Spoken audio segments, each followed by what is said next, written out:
முஸ்லீம். So எனக்கு Hindu wedding பண்ணணும்னு ஆசை. அதுவும் எனக்கு தமிழ் ஸ்டைல்ல வெட்டிங் பண்ணணும் ரொம்ப ஆசை. ஒரு ஹிந்து பையனை கல்யாணம் பண்ணணும் ரொம்ப ஆசை. இதெல்லாம் ஏற்கனவே பண்ணிட்டு இருக்கிற மாதிரியே தெரியுது. இல்ல எனக்கு பண்ணணும்னு ஆசை. பொதுவாவே இப்ப இருக்கிற பெண்களை வந்து பூ வச்சா வேணாம்ப்பா அசிங்கமா இருக்கும்னு நினைக்கும் போது பூ வச்சிருக்கிறீங்களே ஏன்? பூ எனக்கு ரொம்ப பிடிக்கும். மல்லிப்பூ எனக்கு ரொம்ப பிடிக்கும், அதனால வச்சிருக்கேன். அப்படியா?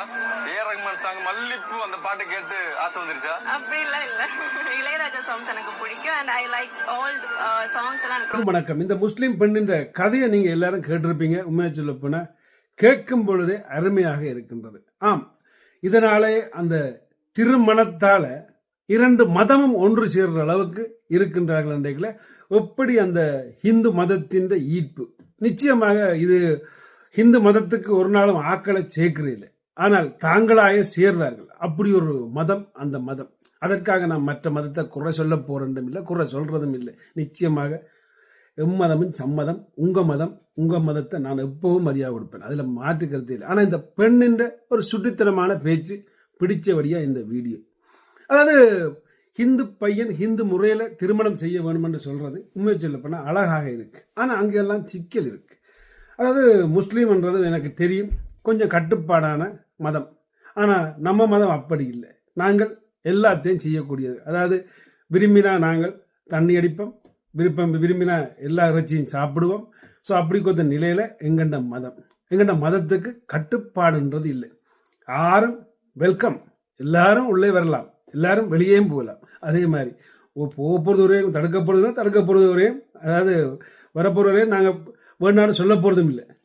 அடுத்தது நாங்கள் சீதனம் கேட்போம். எங்களுக்கு சீதனம் என்ற ஒரு முறை இருக்கு. அடுத்தது பார்த்தோமா இருந்தால் ஹிந்து பையங்களுக்கு வந்து இப்போ ஹிந்து முறைப்படியே திருமணம் செய்ய விருப்பம் இல்லை பலருக்கு. ஏன்னா இங்கே புலம்பெயர்ந்த தேசத்தில் பார்த்தீங்களா இருந்தால் அவர்களின் திருமண வைபவங்களை பார்த்தால் வேற மாதிரி தெரியும். அதெல்லாம் எப்படி சொல்றதுன்றே தெரியல.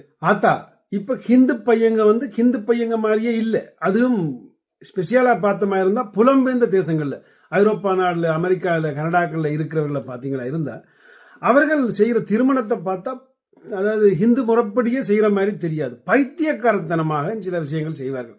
அதற்கு பெயர் வந்து ட்ரெண்டிங்னு சொல்வார்கள். அதை நாங்களும் என்ன செய்யறது, ஐயரோட சேர்ந்து நாங்களும் நம்ப வேண்டி கிடக்குது.